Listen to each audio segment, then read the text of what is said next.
Welcome to the Endurance Horse Podcast, where endurance riders from all across the globe gather, sharing their stories, goals, and progress as they train for and compete in endurance events at every level. So kick off your shoes, pull up a chair, and listen as we gather around the virtual campfire and listen to friends from across the world.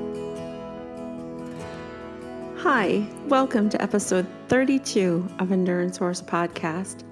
And today we're going to talk about something that is near and dear to my heart and hopefully to yours too.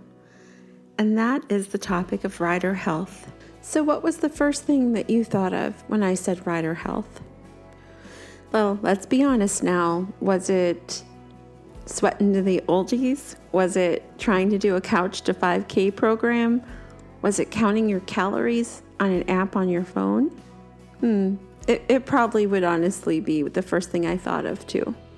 But if calories and counting them and walking and counting those miles and taking our vitamins were the only thing we were going to talk about, I would have called this episode Rider Fitness or, the gymnasium of the rider or something like that. But rider health is a bigger topic, I think. We are 50% of the equation. If you think about it, a horse he could, but doesn't really go down the trail by himself. Well, hopefully that's not part of the plan, that he's going down the trail by himself. We hope that we're with him the whole way. So rider fitness is part of rider health, but the spectrum of rider health I would like to share in this episode are different sets of audio from riders who are dealing with a chronic illness, who are dealing with overcoming an injury, whether it is a back injury or a brain injury. And then I wanted to expand that a little bit, the rider health, to the point where the horse is the therapist, whether it is dealing with someone with PTSD, whether it is hippotherapy, or whether it is like so many t-shirts and bumper stickers we see, and we know it is the truth, that the horse truly is our therapist. So we're going to touch on those topics, and I hope you find this episode helpful. I wanted to do it at the beginning of the year. It seemed to fit in with what I knew people would perceive as rider health, which was eating an apple and running a mile, and that is part of it. But I also wanted to give a nod to our equine friends because I think we all know the truth. Horses truly are our therapy. Without further ado, I bring to you episode 32 of Endurance Horse Podcast.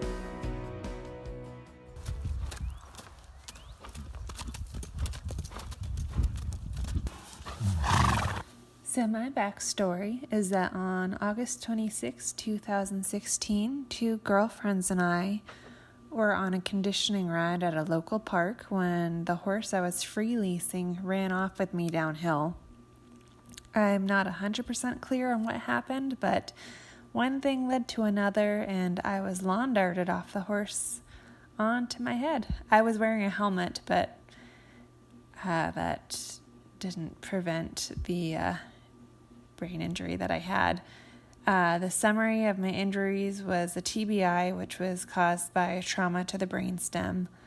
There was bruising on my pons, a snapped wrist, damage to my third cranial nerve, mini stroke, which is still up for debate, I guess. I just had stroke symptoms on my left side all the way down, was completely without function all the way on my left side.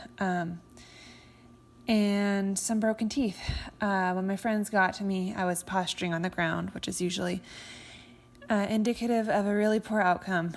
When the ambulance attendant later came to visit me in the hospital, he stated that he couldn't believe I was sitting there, upright, talking and interacting. He thought at most I would probably be a vegetable. When I was in the hospital, I was there for 2 weeks, and they would have kept me there longer if insurance was more cooperative. I remember very little of that time. Basically, when I was there, I was relearning the basics of walking independently again when I was released. It was, I think, November when I was able to drive again, and only short distance at that time.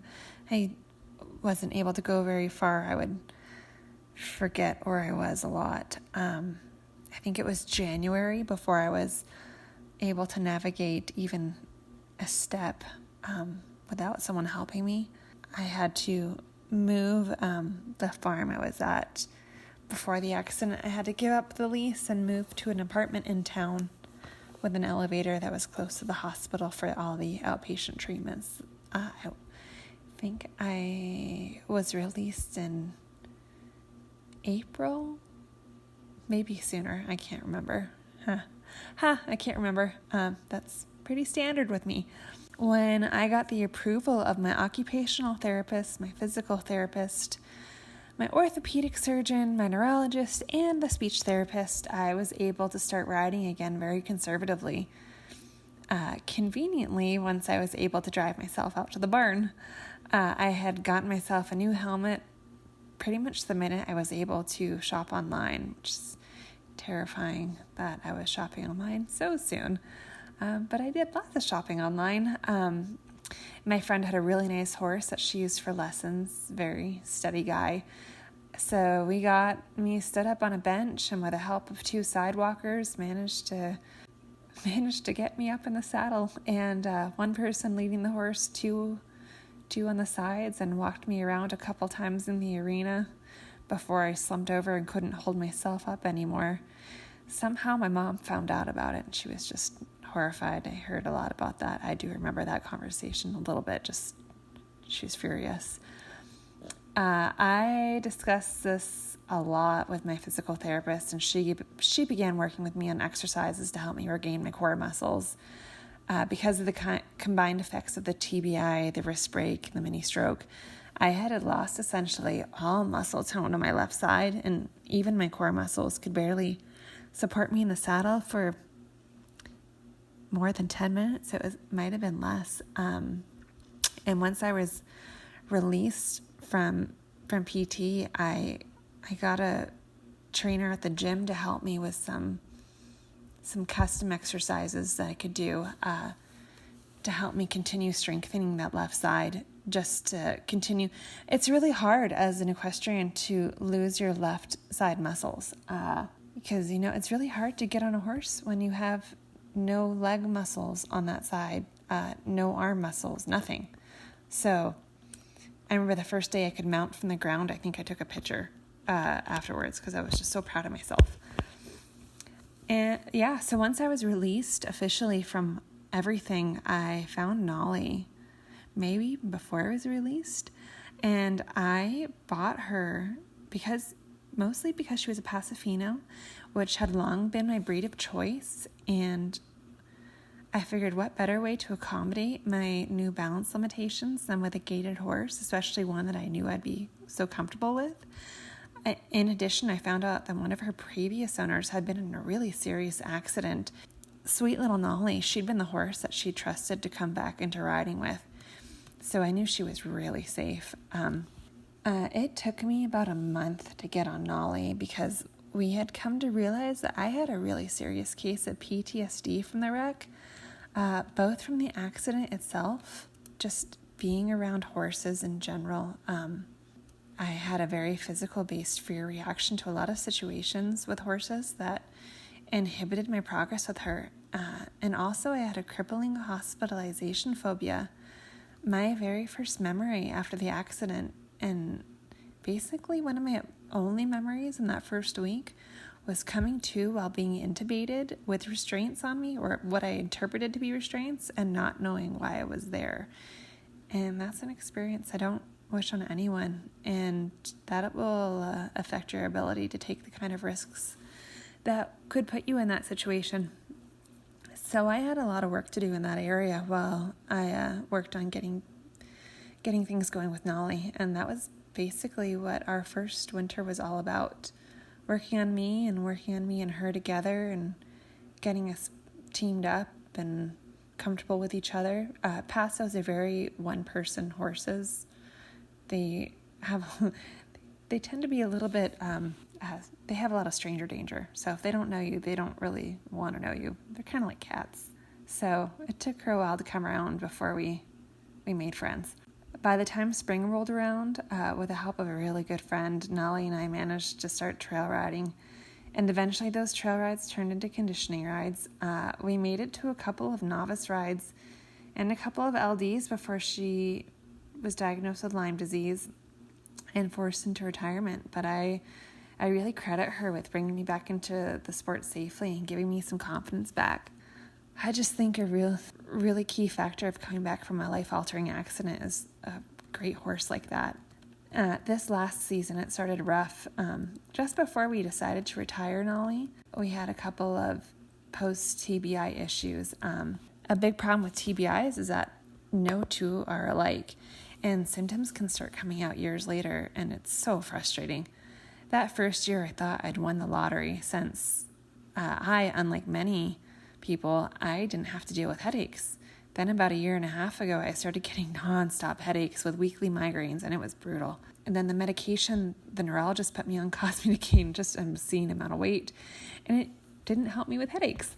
So then last winter, in addition to that, I started getting horrendous joint pain and was just constantly tired. I would ride in the indoor arena, and then for 3 days, I would be barely able to move. It was horrible.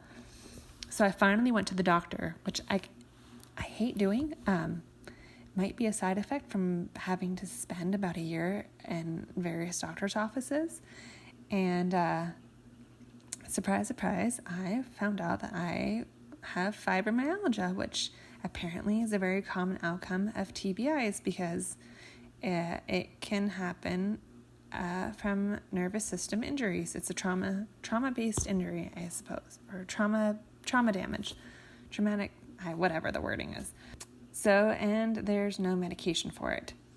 My summer was saved by a chance encounter with a new neurologist at the hospital who, just off the cuff, suggested a plant-based whole food diet, and that's been absolutely life-changing. Really quickly lost the medication weight. The joint pain stopped almost immediately. And the third day in, the headache stopped. I woke up and all of a sudden realized I didn't have a headache, and I almost started crying because I'd just gotten so used to having them and just being miserable. So had I had a horse, I feel like I would have actually been able to compete, which was my biggest fear going into the season, not knowing that I was going to have to retire my horse and my prospect horse wasn't going to be ready. So now going into the next season, I'm just going to have to focus on maintaining this new regimen and I guess waiting for the next TBI Easter egg and mostly just be grateful for every day that I can still ride, that I can walk, that I can look out a window and just process what I'm seeing. Life has definitely changed, but it gives you more depth of character and such an appreciation and understanding of what you have and what can be lost in the blink of an eye. Now when I ride endurance, I want to focus on the partnership with my horse, that we're working in unison and just always doing a little bit better than I did last time. Anytime I can get in the saddle and ride, it's kind of a miracle. Honestly, I should be living on a ventilator, to be honest. I'm very lucky. It's so hard not to compare myself with my friends, especially the ones that I started out with. I love those ladies, but it's really hard to see them doing 50s, and here I am. Sometimes I don't even get to ride, but we're all in different paths in life, and that's fine. I've said it so many times in the past that things will always be different now, and it's becoming okay. So you just have to be very zen and just accept that kind of thing and be grateful and keep working away at it. It'll be okay. The horses will get us through it. So that's my story. Thank you.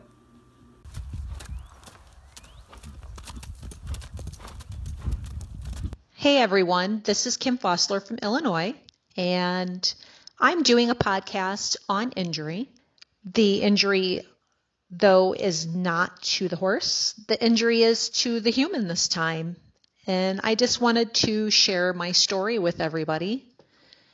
So we go back to late February, early March of 2011.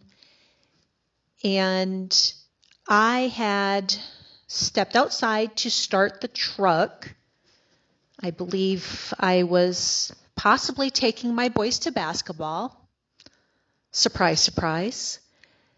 And I went to start the truck, stepped outside. We had gotten a light layer of snow that day or that morning, and I slipped and fell. The fall was one where I wasn't able to catch myself. I landed straight on my butt, and I didn't feel that I had really hurt myself at the time.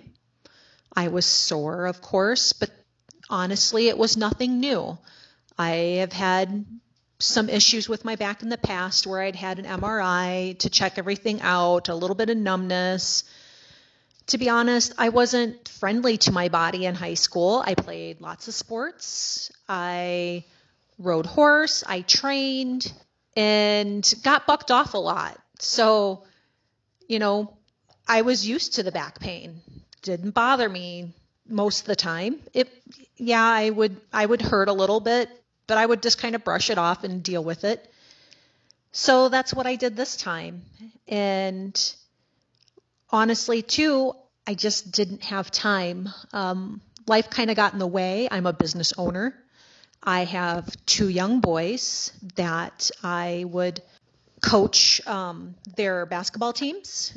And then in March of 2011, also my dad's cancer had advanced to the point we knew that it wasn't going to be, the outcome wasn't going to be good. We knew kind of then that we were dealing with something really big.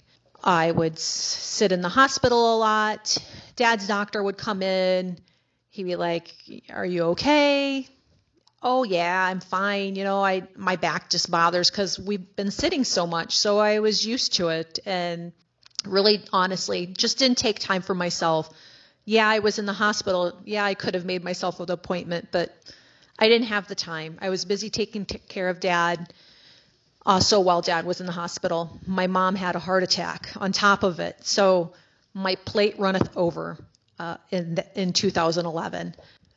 So going to May, my dad passed from his cancer, and my friends Christy and Guy had suggested, you really need some time for yourself now. It's time for you to heal, and invited me to use one of their horses to go to a ride in June. So I took advantage of it, did a little bit of riding before the ride, went to this ride in June, and everything was fine. We did great. Then in July, they said, "Well, why don't you come ride another horse for us?" And so I went down to, I believe it was in Washington, Illinois at the time. The ride was called Endure for the Cure. I went to ride a 25 comp, and after the ride, my back was killing me. I was in a lot of pain. The pain went down the back of my leg then. I thought, it's time to get something looked at. So I made a doctor's appointment, and my doctor had thought actually that I was having issues with my hip, because that seemed to kind of be the major part of where the pain was coming, was the outside of my hip. Maybe thought I had some pretty good bursitis going on, because I did have an injury to that hip in high school. So we did some injections in the hip, and it takes a little bit for them to work. So we kind of waited, and I don't believe I did any more rides then. So I waited a little bit, and quite honestly, the injection did not work at all for me. So called the doctor back, and we did some x-rays, and unfortunately the x-rays didn't show enough, and so we ordered an MRI, and I believe it would have been like September of 2011. Within about an hour of being home, my doctor called me personally on my phone and gave me the news that I had severely bulged 2 discs in my back, the S1, L5, and the L5, L4. Not really what I wanted to hear. We set up an appointment with a pain management doctor, and I went and visited him, and we did some cortisone shots in the back. The first round did not work at all. Gave me absolutely no pain relief. So I had to wait a little bit, and we did a second round of cortisone shots. Those might have taken a little bit of the edge off, but it didn't take away the pinchy, burning sensation that you get with these type of injuries, unfortunately. So this was all before the new year of 2012. And when I visited that doctor for the third time, he wanted to jump right to surgery. And I had told him that was not an option. I felt that there was something else or something more that we could do other than surgery.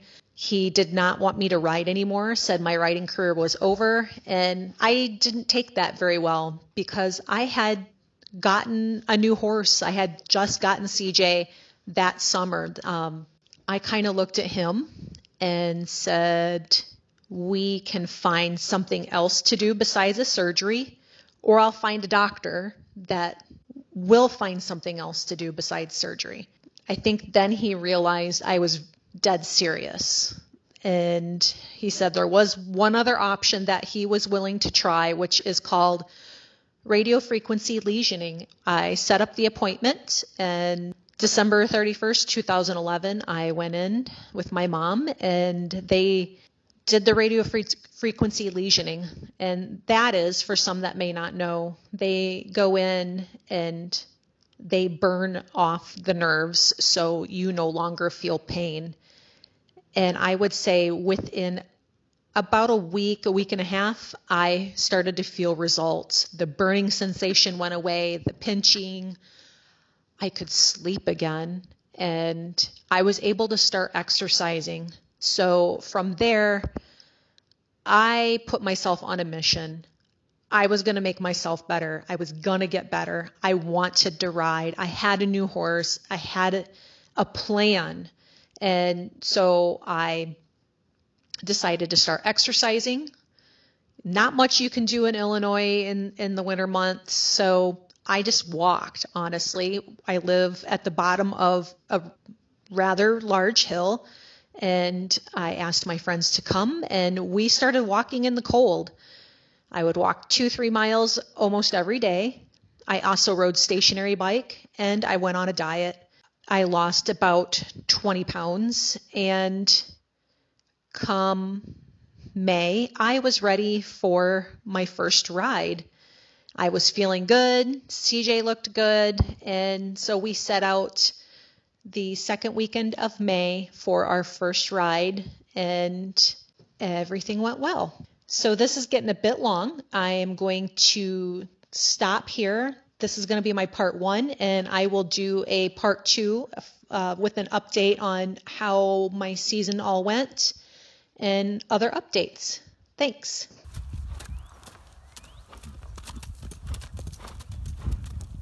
Hi everyone, it's Chris again, and no, it's not the end of the podcast yet. There were a few points about rider health that I wanted to share from my life and my perspective, and part of it is fitness. I just wanted to put it out there into the universe that Jim and I, we started running back in 2017, and we competed in several races in 2018 on our own 2 legs. There were no horses involved. So we did a few 5Ks. I can't believe I placed in my age group in the first one, but it's kind of like placing in a different weight group at an endurance ride, only they do age groups by every 5 years. So I actually won second in my age group. Well, wait a minute. I think I won third in my age group. I think Jim and Harlan, he ran with us. I think they both ran a second place in their age group. So it was amazing. It was so much fun. And then in 2019, I focused mostly on my horse and getting her in shape, and the running and the walking just kind of fell by the wayside. And in 2020, Jim and I both said, we need to get back to that. One of the most memorable, because of the amount of pain, races was an 8K in August. That was like the most humid weather ever. And I'm not kidding you. This run was uphill and like the whole way. I mean, it was uphill, then downhill, then uphill. I was just amazed. I do not get starstruck. I literally could meet any famous person and I just don't get starstruck. But I was starstruck by these runners who, we were out there running an 8K trail run, and we definitely turtled it. Jim and I both turtled the 8K.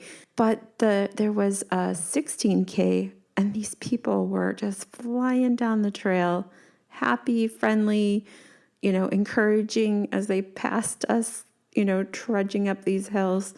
It was an amazing experience. So 2019, we didn't have that. We were all focused on the horse and other things. And so we decided 2020, we're back at it. Jim and I have both realized that if we put down some money and we enter a race, we tend to show up. So we set out to sign up for several trail runs, which right now seems kind of crazy because we haven't done a ton of running. But we got our calendar out and got a workout plan from a trainer that we truly admire. And we put his plan to paper, the workouts that we do twice a week, and then the long runs on the weekend. And it's a very gradual increase. Oh, and I just can't believe I'm saying this out in public, so you can all hold me accountable.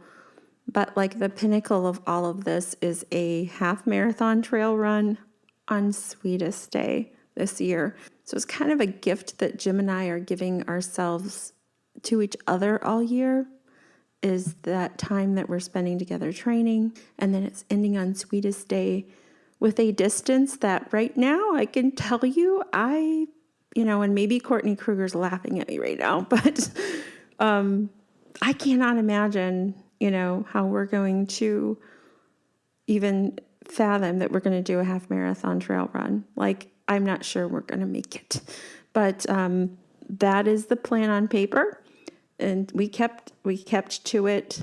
Jim had a scare with Lyme's disease, so he's been a little fatigued. He's coming out of that now, and the exercise actually seems to help.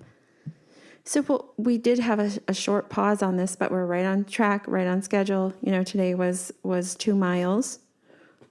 We did a mile walk, we did 2 miles of intervals, and then we did a mile cool down walk. And we drug our kids along with us, and so they got to run with us. So that was all very much fun.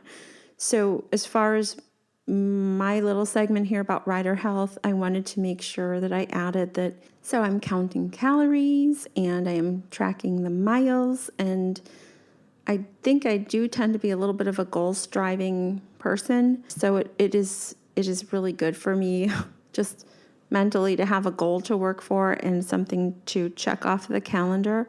It gives me some focus and drive and channels my energy a certain way. So I think it is a good thing to have those goals. So far, so good.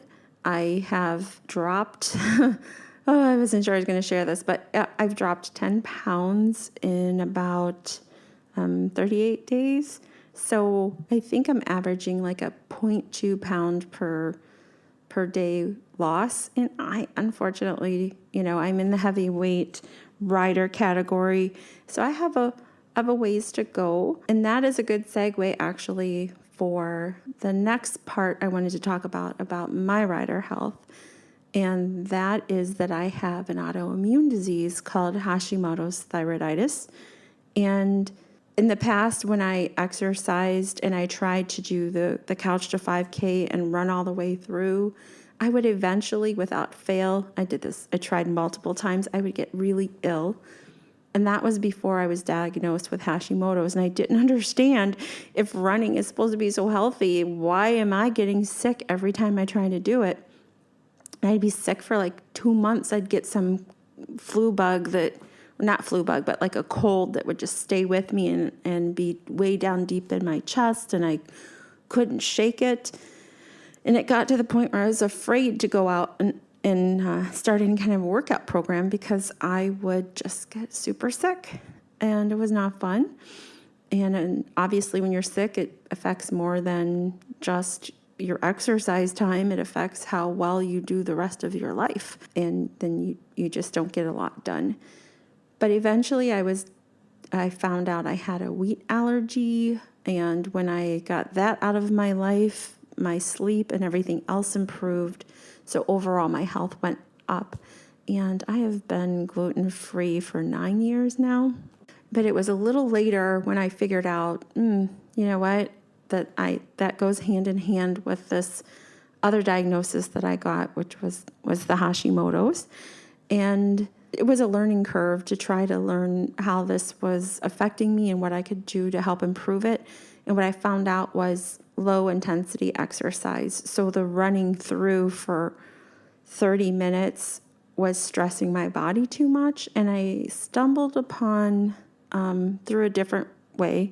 But eventually I found a run, walk, run method of training with intervals that got me actually, like I just said, I even placed in my age group in my first 5K that I trained that way with. All in all, it's been circuitous, and it's kind of tied together. The running helped me figure out why, I went on kind of a journey of why am I getting sick every time I work out? This is not how it's supposed to be. So Hashimoto's is managed fairly well with me right now. I take a medicine to help with the thyroid, but losing weight is really hard for me.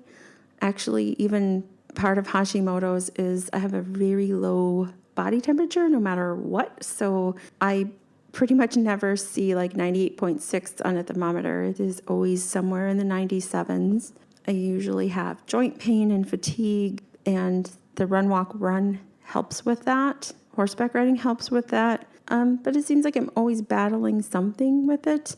I also have something called PCOS, which is polycystic ovarian syndrome, and it has a lot of not nice.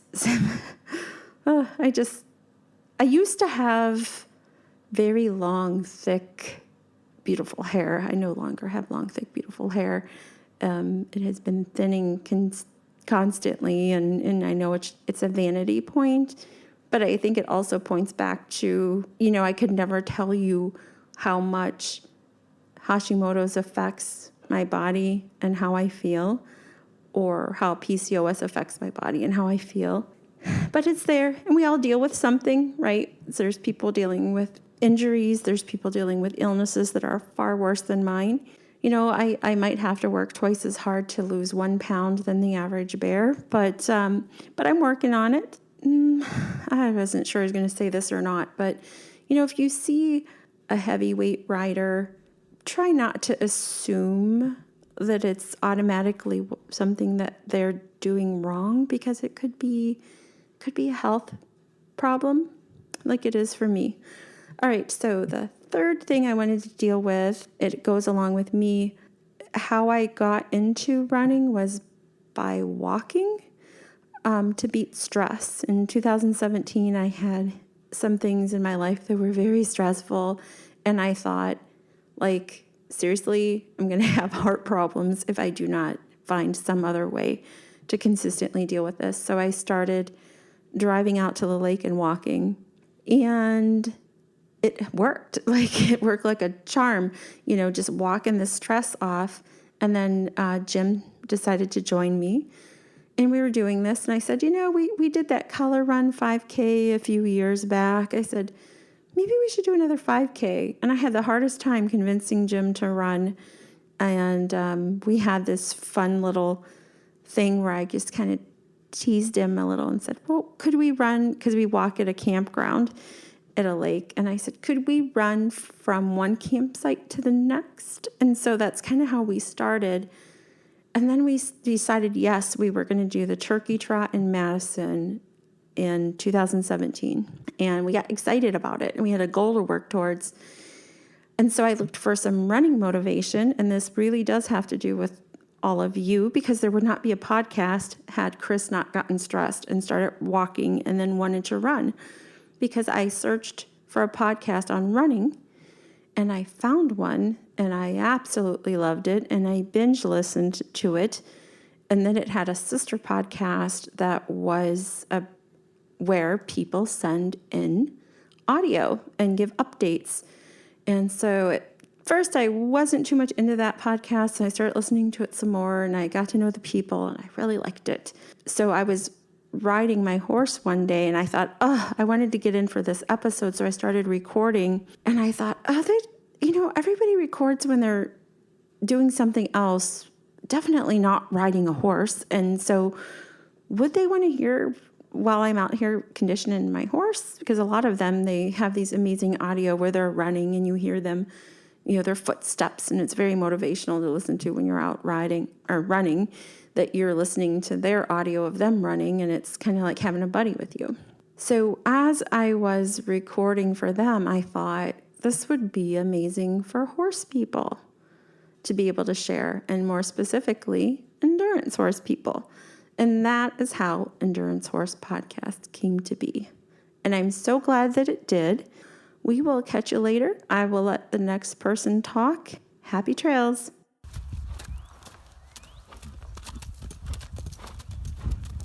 Hi there, my name's Mandy Blankenship, and thanks so much to the Endurance Horse Podcast for asking me to share my story just a little bit. So I got my first horse that was an off-the-track Arab when I was 13, but I went to college, got married, worked in the music business, and had 2 kids, became an artist, a painter, and then in 2010, I was diagnosed with a rare genetic disease called MEN1, multiple endocrine neoplasia. No one's ever heard about it, and I don't like to talk about it too much because we all have our struggles, and endurance riders are so tough.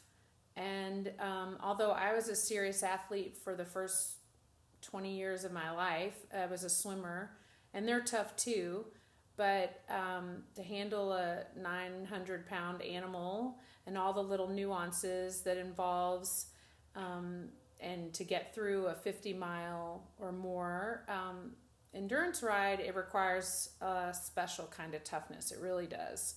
So I don't talk too much about it, but MEN1, or multiple endocrine neoplasia, number 1, is a rare genetic endocrine disease that affects really every aspect of your body in some way. Your bones, your brain, your stamina, your adrenal glands. It just goes on and on. It's actually technically a cancer because it's a malfunction of your cells. My grandfather died when he was 59 of it. But interestingly, riding not only mentally, of course, helps me, but physically, it's really like a physical therapy. I'm sure a lot of people that ride know this, but people that don't ride can barely believe, that it would help your bones or your joints, but it really does. So interestingly enough to me, however, my MEN1 actually is how I got into endurance. In 2015, I was in the hospital 11 times and was in bed a lot. So I had a horse and a Tennessee Walker that I had gotten a couple years prior, also for some mental therapy, because I had gone 20 years without a horse, and because of my disease, I'd had to move my family home, and so I had this Tennessee Walker in my backyard, and in 2015, I was in the hospital so much that through Facebook, I actually I thought to myself, how can I stay on my horse the longest? Like, what can I do to be on my horse the longest? And I used to dream about that. And so I found Daniel Boone Distance Riders and endurance riding, AERC, Sarah, all those groups through Facebook. And as endurance riders are, as awesome as they are, they were super welcoming and welcomed me in, and I was mentored by just some of the best endurance riders around, and just I fell in love. So we all know it's addicting, and I became addicted to it. So I got started, got hooked on it, and it was kind of interesting to me because my Tennessee Walker had a lot of the same issues as me. I'd gotten him as a rescue, and he was tough as nails, but he had the beginning of ring bone, kind of mirrored my bone pain, as well as some other blood sugar type issues like I have. And then he got cancer, which like I have.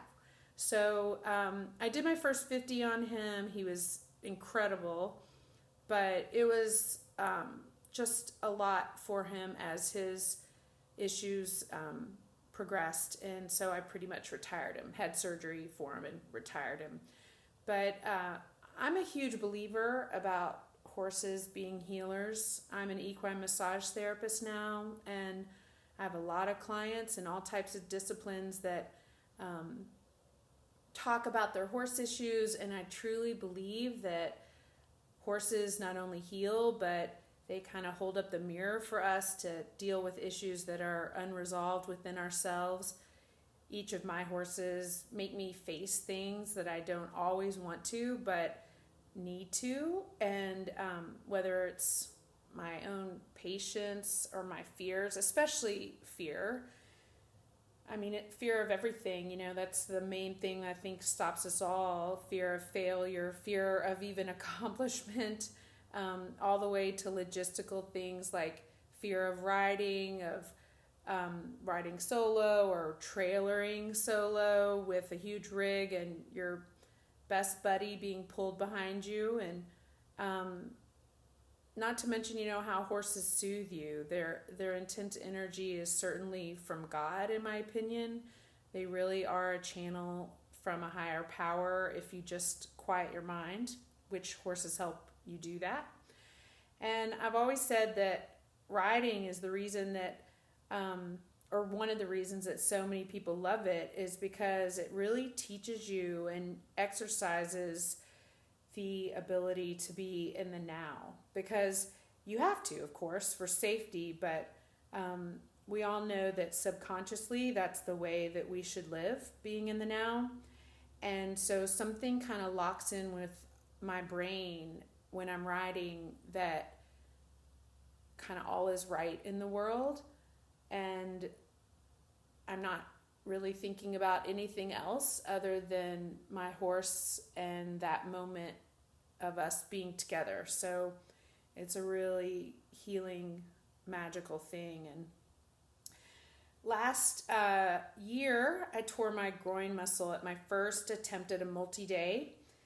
I had a great first day at a 50 riding with my mentor, and we got third and fourth at a really tough ride early in the year, and the next day started a 50 again and made it to the last 20 miles and couldn't even, my poor horse, I mean, he put up with me just bouncing all over his back. I was just in excruciating pain, and it took a really long time to heal.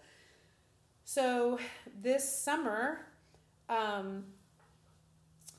have really had to deal with that, and it was tough because is one of the worst injuries I've ever had, and I was really fit and really strong and had worked really hard to get that way, because 3 weeks later after that I was supposed to do my first 100 at the Biltmore with one of my mentor's horses that was also going to do his first 100. So it was heartbreaking to me. But, that's kind of how it goes. And unfortunately, like all summer last year, or most of the summer, I was in recovery mode, and I gained 25 pounds, which is just, I can barely say it because was such a loss to have to kind of swing the other way after being so fit. So it was rough. But, as horses do, they inspire you. And I have a new young Arab that I'm getting legged up and rode 2 LDs at the end of the very tail end of the season last year. And I just ran my first 5K yesterday to try to start to be a better teammate. And I love that about riding. I love how it just is a constant reminder, no matter how old you are, to try to be your best self and consider your partner. And it's such a team sport with you and your horse. I really love that. And it really, I love to top 10. It's fun to do all those type of accomplishments, but really, it truly is to finishes to win. So I love that mantra. So I'm back on the horse, so to speak. And my next big goal is that, sure, I would like to do 100 again in the next few years, when the opportunity presents itself, but I would also like to just enjoy every mile. So I could go on and on about horses as horse people do, but I'll stop here and I'll just say that let your horses heal you and take care of what you can, and I'll see you down the trail. So thank you so much, Endurance Horse Podcast.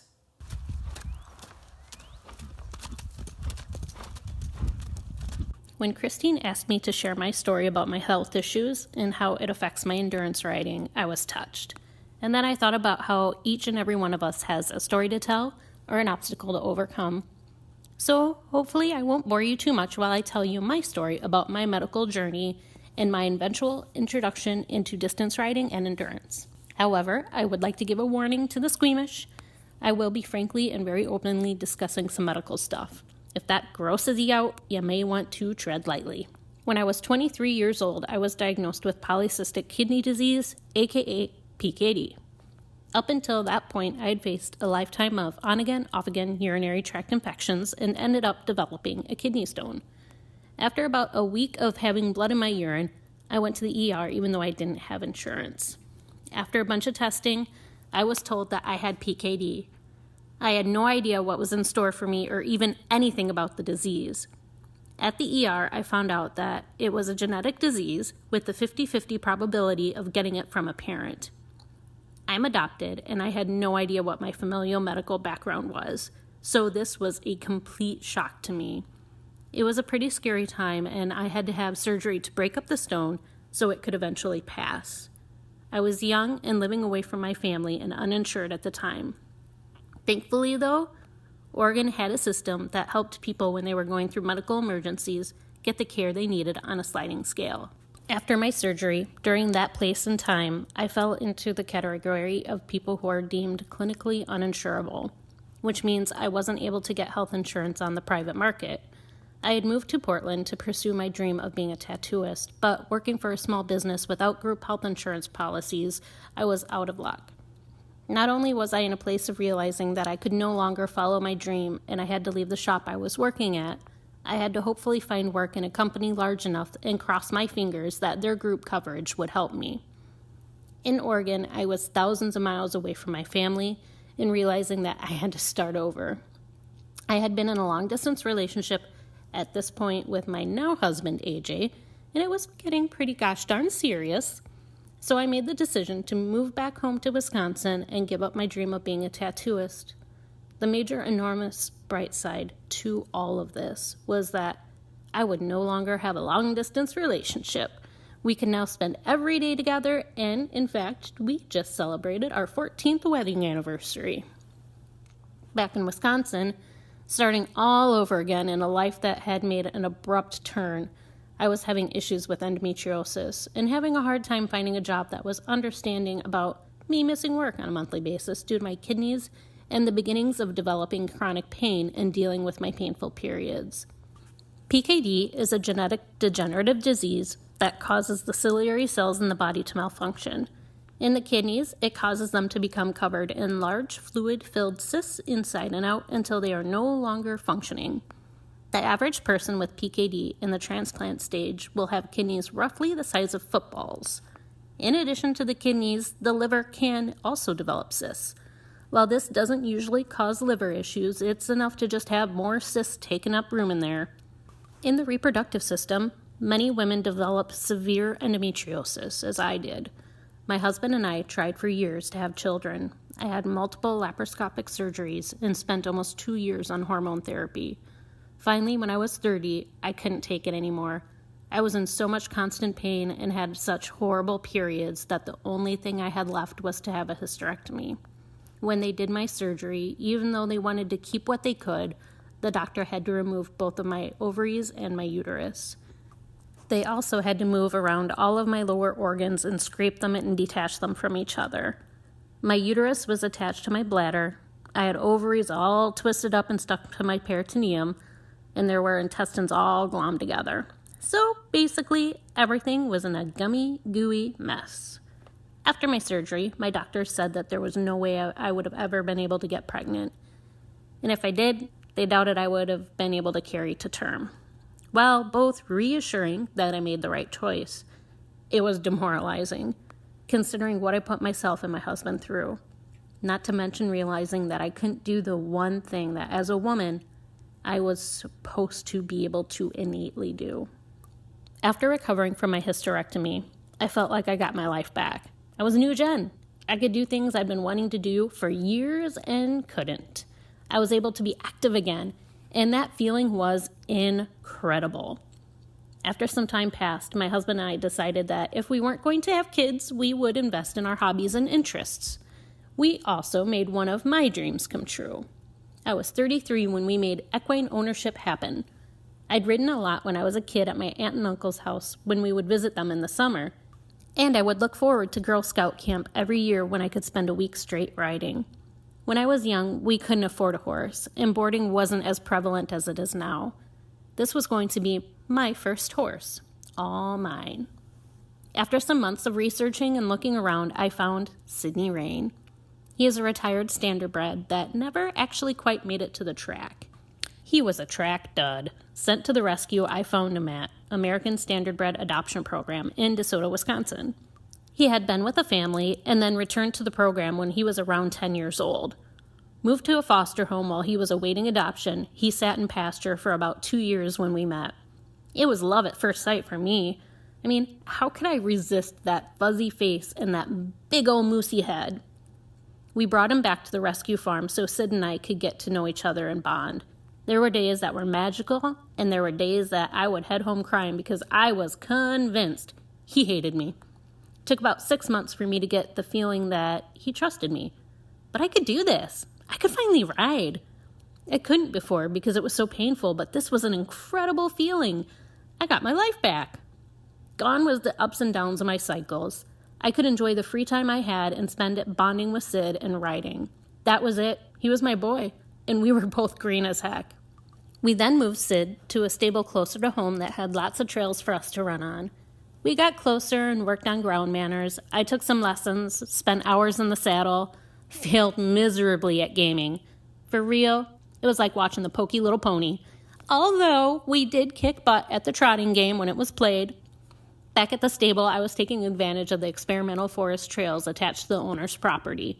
And this is where I learned from another boarder about a sport called endurance. Sid and I went to our first ride in 2014.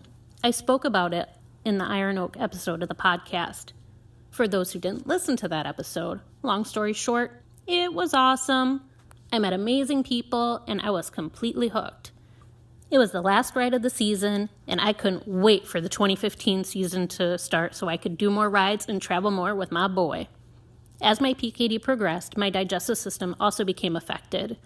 I started to have issues with ischemic colitis and infectious colitis, ulcerations and erosions, and bouts of diverticulitis.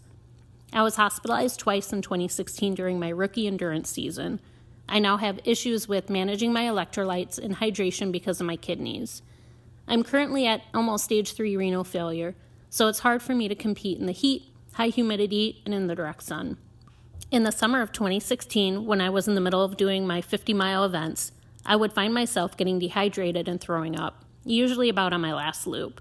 Then I would end up in my trailer, stomach cramped, dehydrated, and sometimes in the ER the next day with GI bleeds. I really did not take this lightly and just ignore the issue. I tried all different kinds of electrolytes, meals, protein drinks, but it was always a struggle to come back from these rides. I also early during that time moved to a new stable where they used to have guided trail rides back in the day. It's also where I went when I was a Girl Scout to ride. I'd known the family since I was in middle school, and the trails were private so I could ride year-round when weather and conditions permitted. I ended up taking the 2017 season off. I was exhausted. I had pushed myself too hard, and my doctors were threatening to do a bowel resection if I ended up in the hospital again. And sadly, Sid ended up somehow getting a small skull fracture in the spring. I'm not sure how he did it. Horses are just really great at getting the most random injuries. I just came to the stable one day, and there he was, with a lump on his big old moosey head. I figured this was all a kind of a sign that we needed to take it a little easier. I spent more time bonding with Sid, rode the trails at the stable, and tried to build up our strength. When we came back for the 2018 season, I went from 50s back to 25s. It sucked having to step down, but I needed to. I needed to make the decision to do what was best for my body. I want to still do 50s and up. I have the drive to do them. I've got the ambition. I just physically just can't right now. And I have to accept that. I know that people have their hang-ups on the 25-mile rides, that they should just be conditioning rides or intro rides. They think people who predominantly ride LDs are speed racers that push their horses too hard. That can be true of some, but not most. I'm at this point now just riding for miles only. I only have one horse who's come in 20 this year, and I have to have him as sound as possible for me to ride, which means I pay a lot of attention to how he's doing and how I'm doing. I know it's semantics. I know that the sport of endurance is based on rides of 50 miles and up. I know distance riding and LDs or comp rides are the rides with mileage up to 35 miles. But I have to endure to compete my rides, no matter how long they are. I know there are other people out there who are going through stuff like this. I have read and listened to stories of people's struggles and their triumphs. I have people, including some of my family, asking me why I still do this, why I fight so hard to continue, why I'm okay with stepping down mileage, why, when I end up leaving at the crack of dawn from a ride to drive home just to go to the ER, that I still do this. It's really not some weird masochistic need. I don't like feeling like crap or making myself feel sick. I have had to sacrifice so much of myself and my life to my body, and it's absolute failure to be strong and healthy enough. There is so much that I want to do that I can't anymore, and there are days when I am just too tired to do anything, even to get out of bed. But I love to ride, and I love to compete. I have to somehow prove to myself that I can overcome something, that I can master my body and will myself to push past that wall. I keep making adjustments to my routine to try to make it easier on myself and to hopefully find out what's going to work the best. I had to promise my husband that I will now only go to rides that I can get an electric site. And then until I get a generator for my AC, I can't do primitive rides. I've discovered that I can't eat while I'm on my ride or I'll get all sloshy and throw up. I'll have a Boost protein shake in the morning and one at the hold. I have 2 water bottles in my saddlebag, one with just water, the other has water and electrolytes in it. I have to pace myself with my liquids though, since my kidneys are kind of slow on filtration. During my hold, if it's hot out and after I take care of Sid, I'll pop into the trailer to use the AC to try to cool down a little. After my ride, once again after Sid's all taken care of, I'll take a shower to cool down, and I'll also keep drinking my electrolytes. I try to eat a little something, then I'll lay down for a while and rest. Typically I can't sleep though. I'm just too excited from the ride. So I'll read, try to cool down, and snuggle my little travel buddy Ruby, who is my ferocious little Chewini and protector. We all have our burdens. We are all working hard to overcome something in this life. We ride because we have this absolute need to get out there and be with our horses in nature. We have our amazing, crazy ride family who supports us. And whether or not you're riding for placing or for miles, whether it's 12 miles or 100 miles. Truly, to finish is to win. And every ride I get to and every one I complete is a big win for me. And one more day that I can tell myself, you did it.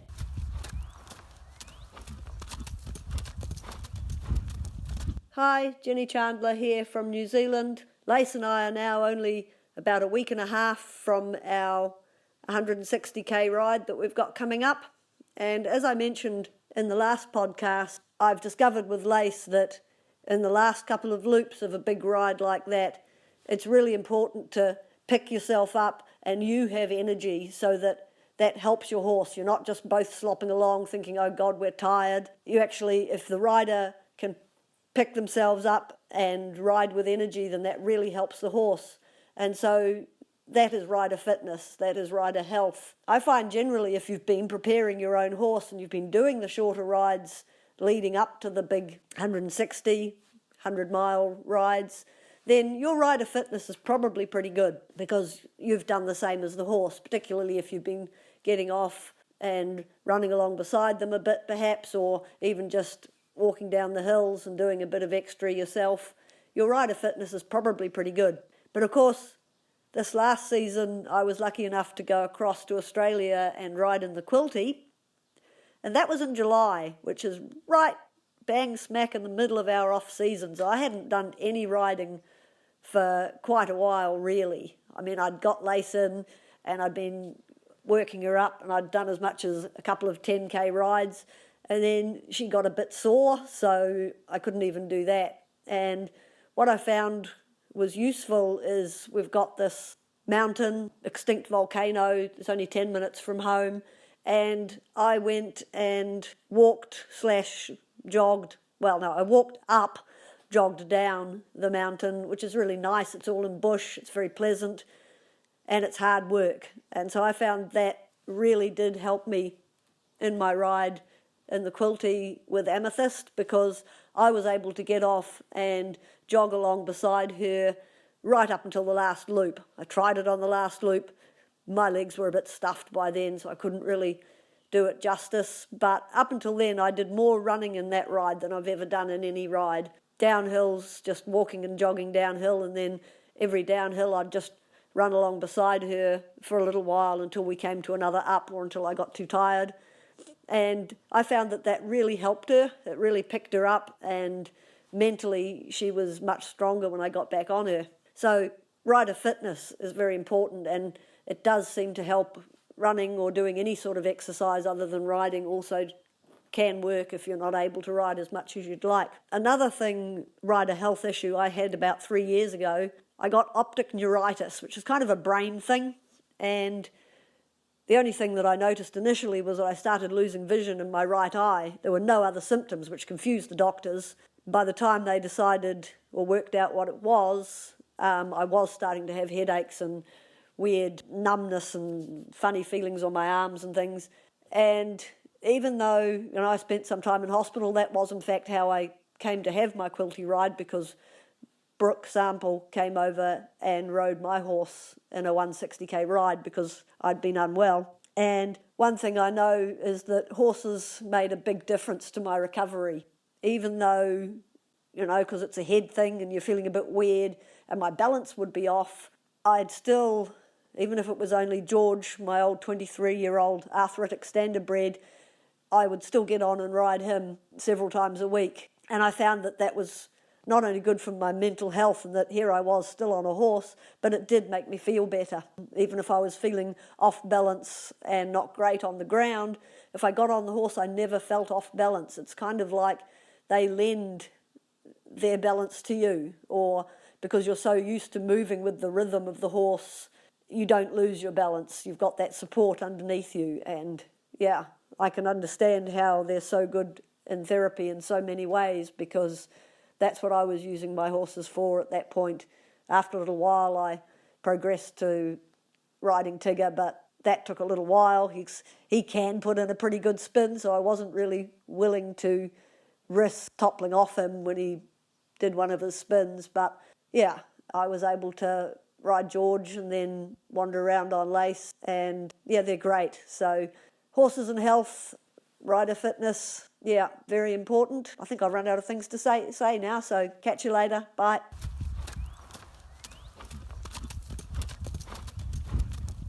This is Courtney Kruger. I want to tell a couple of stories about being at the Gallop on the Greenway in Ocala, Florida, an endurance ride and also a ride and tie that was the very last week of 2019, right after Christmas time.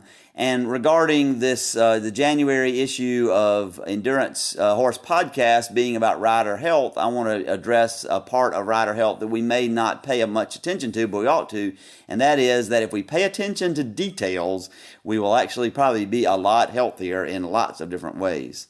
And so we were trailering down to Florida. Lee, my wife, and I were, and we were going to meet Carrie Barris, my ride and die partner down there in Ocala. And we were headed down on Friday after Christmas. And one of the things that we knew about going into Florida is you must have a health certificate for the horses that you're carrying down there. And we had two horses, Kevlar and Comet, with us, and we had our vet fill out a health certificate, and we had the health certificate. And to be honest, I was really looking forward to going into the agricultural inspection station because I knew that we had done everything just right, and they were going to be so impressed with us, these people from Tennessee who knew how what they needed to do to get into Florida. And so we get into Florida, we see the agricultural inspection station, we pull over, we go into the office, and there I have the health certificates. We've got the Coggins. I hand the man the health certificate. He looks at it again, he studies it a little bit, he furrows his brow, and then he says, "Your vet left off the most important piece of data that I need for this health certificate. He did not date it." And sure enough, that date box was absolutely empty. And the man said that the health certificate has to be within 30 days. And I don't know if this health certificate is 30 days old or is a year old. And I can't let you in Florida like this. Well, he gave me his email and he said, "You can call your vet. And if they can email me a certificate that has the date on it, then I'll accept that. But I can't accept this."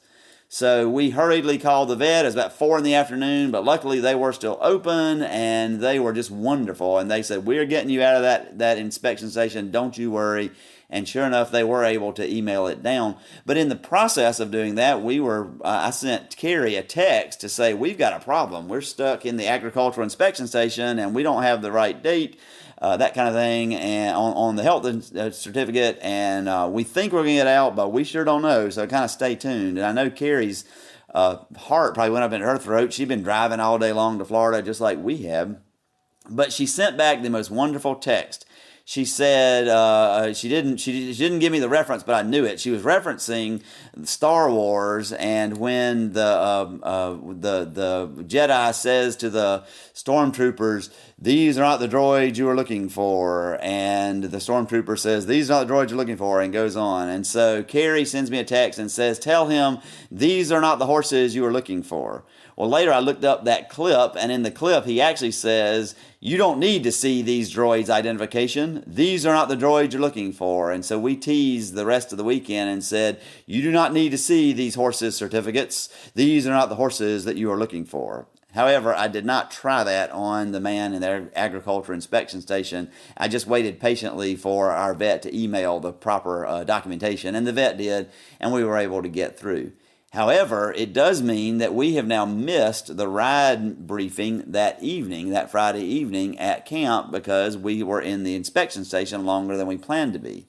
Didn't seem to have much effect on us the next morning. We took Kevlar, who is Lee's brother Mark's brand new horse. He just bought the horse a couple of months ago to be used in ride and tie, and they were having a 10-mile kind of fun run on Saturday morning.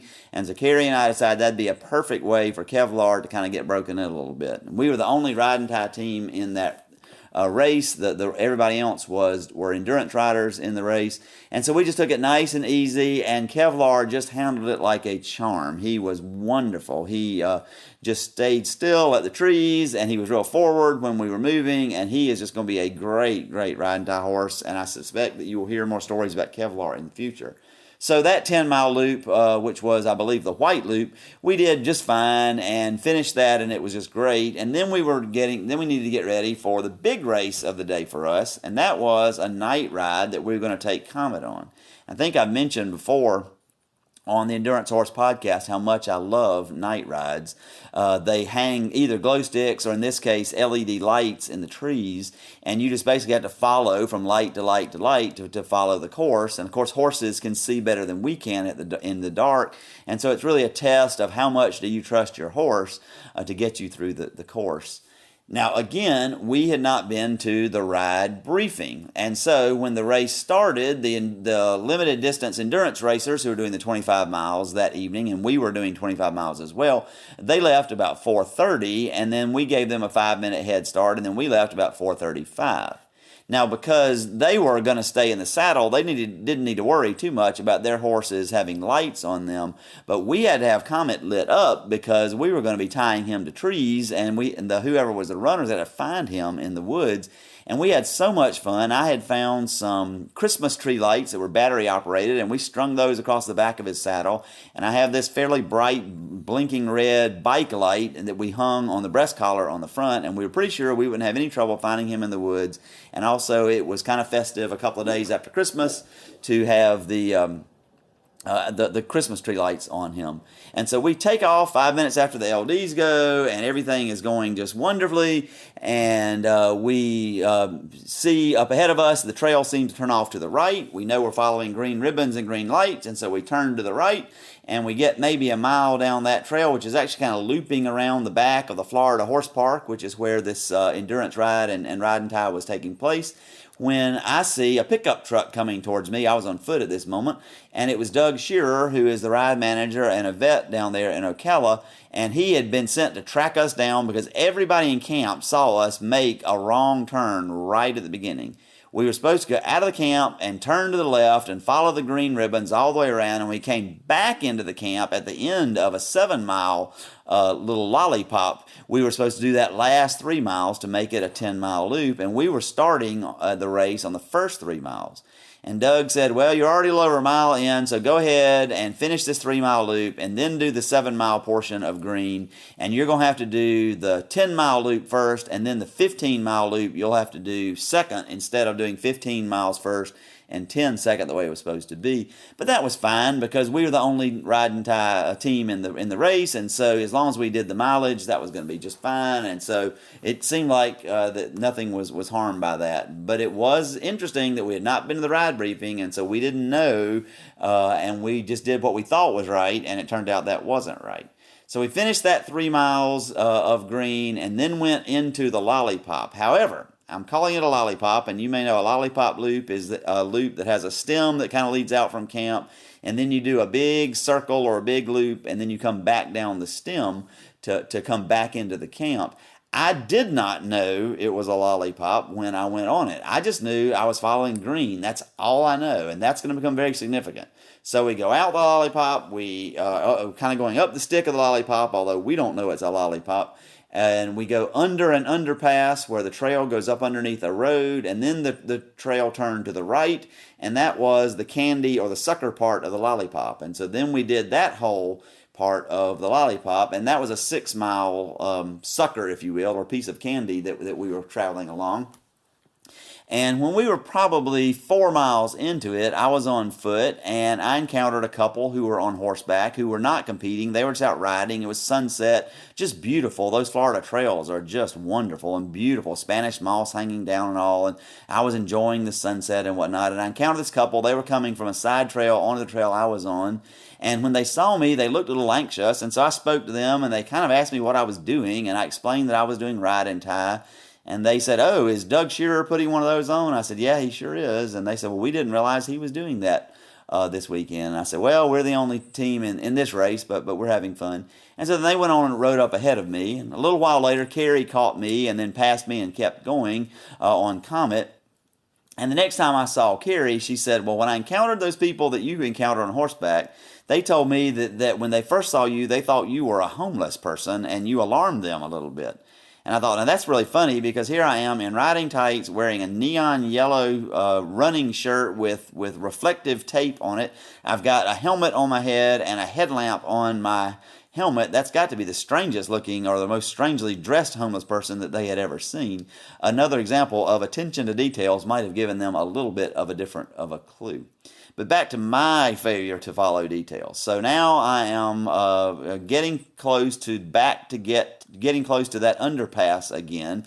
I'm on Comet at this point, and I'm really having fun trusting this horse, or trying to trust this horse. So I'm keeping the headlamp off as much as I can. Every now and again, I reach up and turn it on just to make sure if I really can't see, or I'm not really sure what's going on, or I'm not sure that he knows what's going on.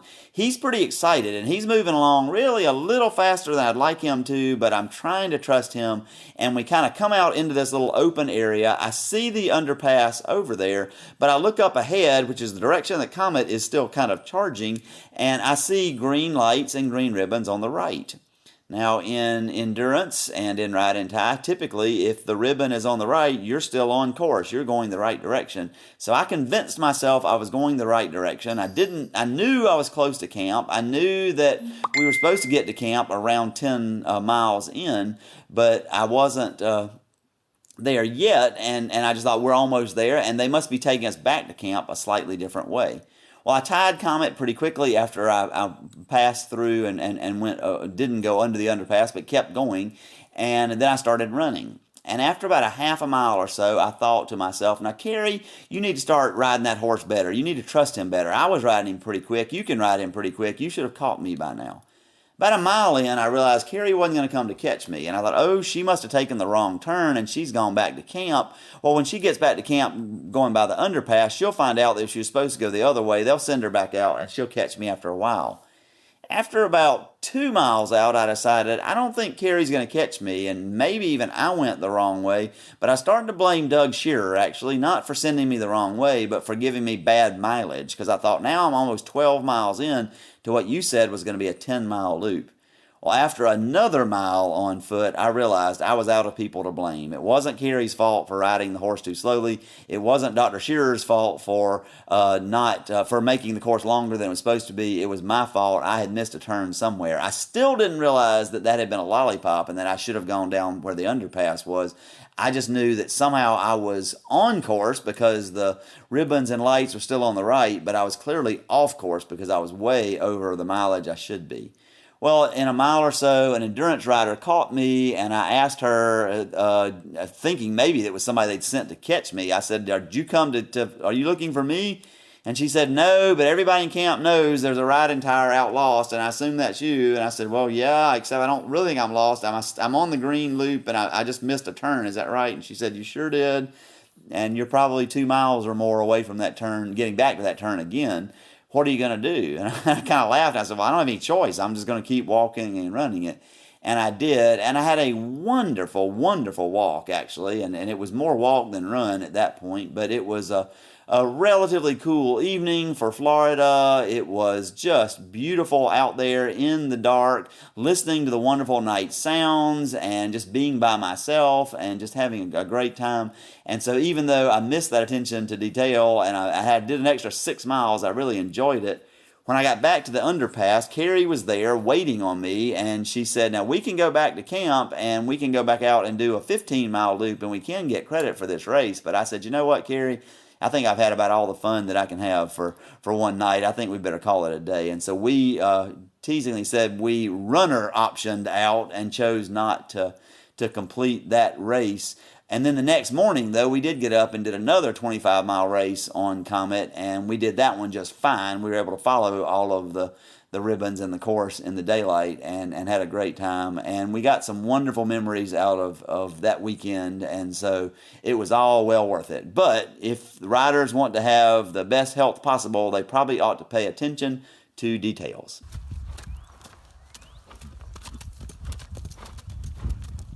Hi, this is Lindy from Wesley Chapel, Florida, with a different kind of recording. Chris asked me to send in a podcast about horses and healing, so here you go. I've always had and needed horses in my life. I can't remember a time when this was not the case. They have a special way to make even my worst times more bearable and my happy times even happier. As endurance riders, we spend a lot of time in the presence of our horses. Since I'm a turtle, I think I spend more time in the saddle than the average bear, but that's okay. I get my money's worth. Anyway, several years ago, I became a certified equine gestalt coach. You might wonder what that is. I didn't know what it was before I started investigating. Gestalt is a method of psychotherapy. Loosely translated, it means wholeness. It requires us to be in the present moment. Gestaltists know that many people are whole, but the wisdom that they need is outside their awareness. By connecting people to their heart and soul, they find their true selves and they gain important insight. How do the horses fit in? Well, they are naturally gifted. They're rock stars. They help people connect with themselves. They have energy that heals. They sense where people are emotionally. They interpret and respond to where we are in the present moment. This is because horses live in the present moment. That's how they survive, and it makes them perfect life coaches and healers. They naturally connect to our hearts, and that opens the door for them to teach us important life lessons. You might wonder, how does this happen? In a word, it happens naturally. But in order to connect, horses need us to be in complete alignment. This is because that's how they live, and it's what they understand. If you want to deeply connect with your horse, you need to ground yourself. If you're not familiar with that, if you breathe deeply, quiet your mind, and become very still. This is a lot easier said than done. Our lives are jam-packed with responsibilities, and for many of us, multitasking is a way of life. At least it is for me. This connection requires singular focus. Lots of breathing, getting your mind to settle down and just be. It takes some practice. A really cool way to see this difference in mindset and how it affects your horse is a simple exercise. For fun, go into your horse's pasture or round pen and start doing math in your head. Addition, timetable, anything will do. Like 1 and 1 is 2 or times, whatever you feel like. But be totally in your head.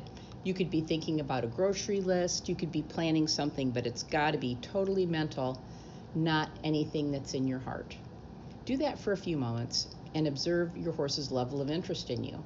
This is after they've thoroughly checked you out to make sure you don't have any carrots in your pocket or a halter in your hand. Then get real quiet. Ground yourself. I do this by feeling my energy reaching deep down into the ground. I close my eyes and think about something very meaningful. Breathe deeply. These thoughts could be very sad, traumatic, could be a happy event, but it has to be something that is really meaningful to you. If you feel like it, walk slowly in a circle, staying grounded and focusing on your feelings. Do not pay attention to your horse at this point. Just be focused and centered. It should be really interesting to see what your horse does at this point. Because when people's thoughts and feelings match, horses are very attracted to them. They follow the person as if it were a magnet.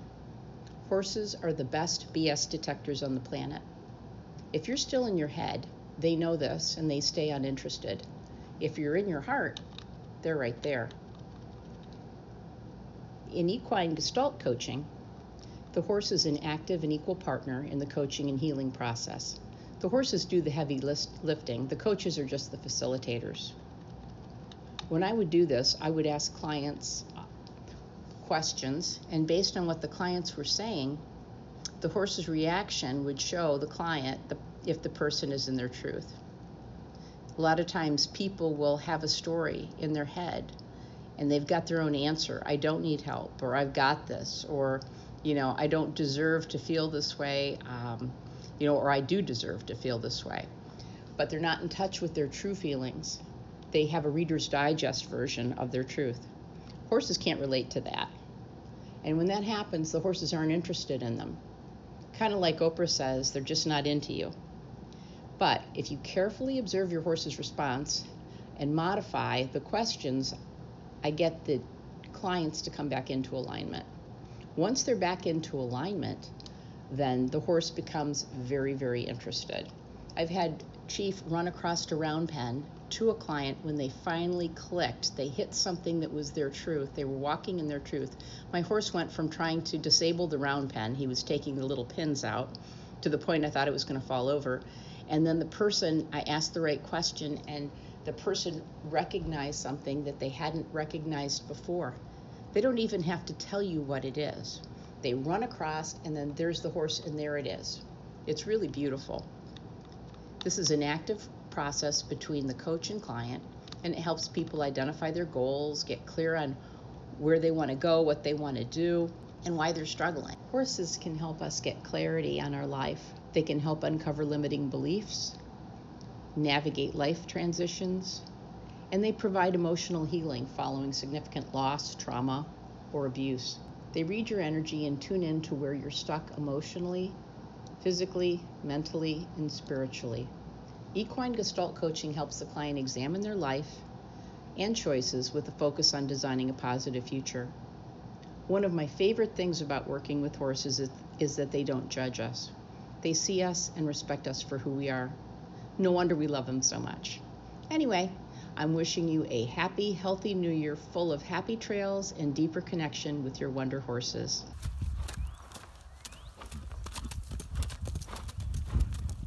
Hello, it's Sandy Sickles, Upper Midwest Endurance Rider and Green Bean, and I am talking about overcoming health issues by riding.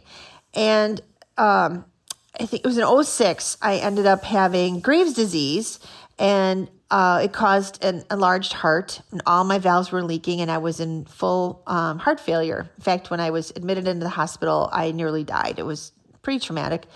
So, not to go into a long story about that, I ended up having my thyroid removed and getting on proper medication. And my cardiologist, who was also a hockey coach, I think that's key here. Those hockey coaches, they don't want you to sit around. He kept on telling me that he didn't give me pie in the sky stuff that you're going to fully recover. No, it was none of that. It was, you got to move it or lose it. And you got to, don't be stupid, listen to your body, but you got to just keep working. And that is what's going to heal you. And he did tell me at the time that no, my heart probably wouldn't go back to normal size, and my valves were probably not going to function properly. And I was looking at surgery to have my valves replaced at some point, or more. Anyways, so while I was recovering from my heart failure, my middle daughter was working Charlie for me. And so I convinced her, I'm like, well, I'm going to go ride Charlie. I miss Charlie. Let's go. So she drives me out to the barn, and anyone who's had heart failure like that, it's exhausting. That just the act of driving to some place can knock you out. But we get there. I'm pretty sure it was a little bit of adrenaline because I was going to be able to ride my pony. And she saddles him up for me. And true to Charlie's character, he took marvelous care of me. No spooking, no nothing. He just carefully carried me around that arena. And this ritual I did about 4 or 5 days a week. The cool thing about all this was I wasn't going to give up. I had 3 beautiful children, a wonderful family, and I just wasn't ready to give up and die. I was going to do something about this. I had the ability, I had the horse. And so I'm happy to say that, through working the riding, my heart is actually normal size and my valves are barely leaking. I don't need to have any replacement. In fact, for my age and stuff, my heart's pretty normal. And it's because I rode and I kept it up. And I'm in retail and I see people all the time. When you have a heart failure like that, your life expectancy is very short. We're talking 14 years now. And whenever I go for my echo, my heart's doing great. I will have to be on medication my entire life so that I don't go back into an irregular rhythm. The whole thing, riding saved my life. That horse saved my life. I owe him everything. So thanks for listening to my story, and never give up, and happy trails, guys. Thanks. Bye-bye.